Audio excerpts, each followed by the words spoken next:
mouse wheel quickly zooms the data from very large time spans to very small spans. This feature can be combined with the grab and drag scrolling to navigate the trace data very efficiently. So when you've seen me scrolling before, clicking, I'm usually, and you don't know how or see how I'm doing it, I'm usually clicking the mouse buttons. And in this case, I can use this mouse wheel and scroll out, and now all the data is visible in the window at the same time. Or I can zoom in to very, very low levels, picosecond levels.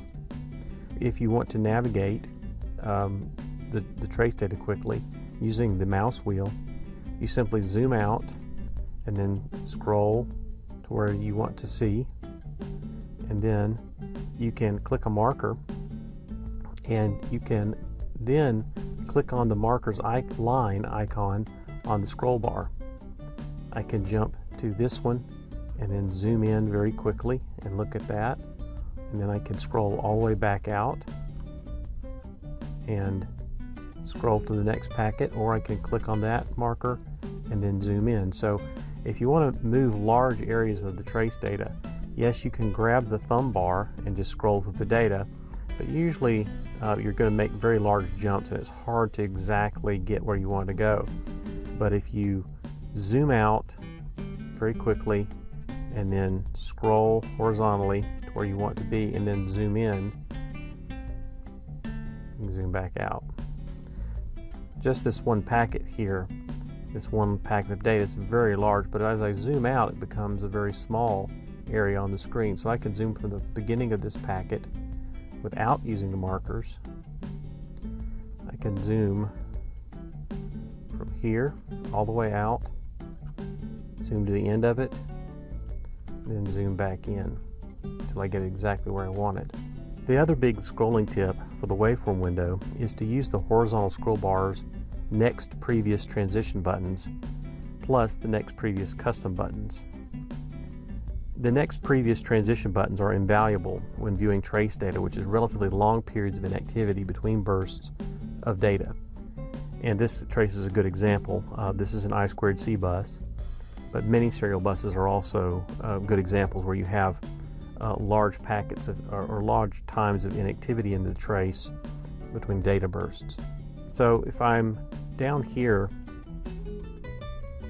in this packet and I do not want to zoom out to go to the next packet of data, and I've got to the end and I want to skip over this long period, I can just go to the next transition button, and that will take me to the start of the next packet, and I can keep scrolling through the data.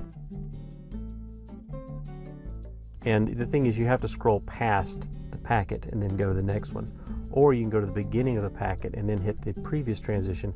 It will take you to the end. The next previous custom buttons, in this case are scrolling to the next marker and the previous marker, are very handy for scrolling to the marker's bookmarks or the active search setup. The default are these scroll to the next and previous markers, so I can go to the next red marker and the one after that and back.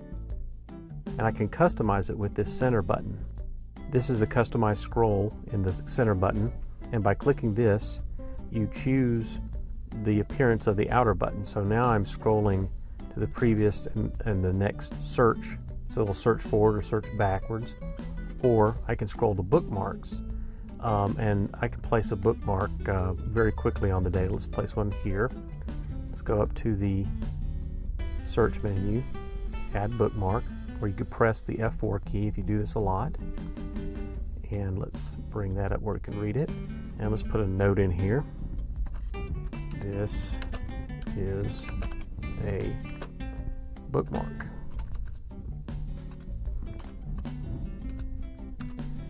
And you can type a note. You don't have to do that. And we're going to place it at the red triangle marker, and you click done. Now here's a bookmark. If we scroll to the beginning of the data, go to the next bookmark, it'll take us to this spot. Bookmarks are very useful for making annotations on trace data. These are not movable. You can delete them and add them, but they're saved in the trace data in the project, so that it becomes a permanent record, and you can make notes on the data and then email it to a coworker, and then they can see exactly the area of interest you were making a comment about. The Setup Windows search tab is very powerful, and if you're searching on the next and the previous search, or find next or find previous, especially with a serial bus, you can search for the next packet start, like the next address of all don't cares. That'll take you to the next or the previous packet. The next video covers the waveform window options.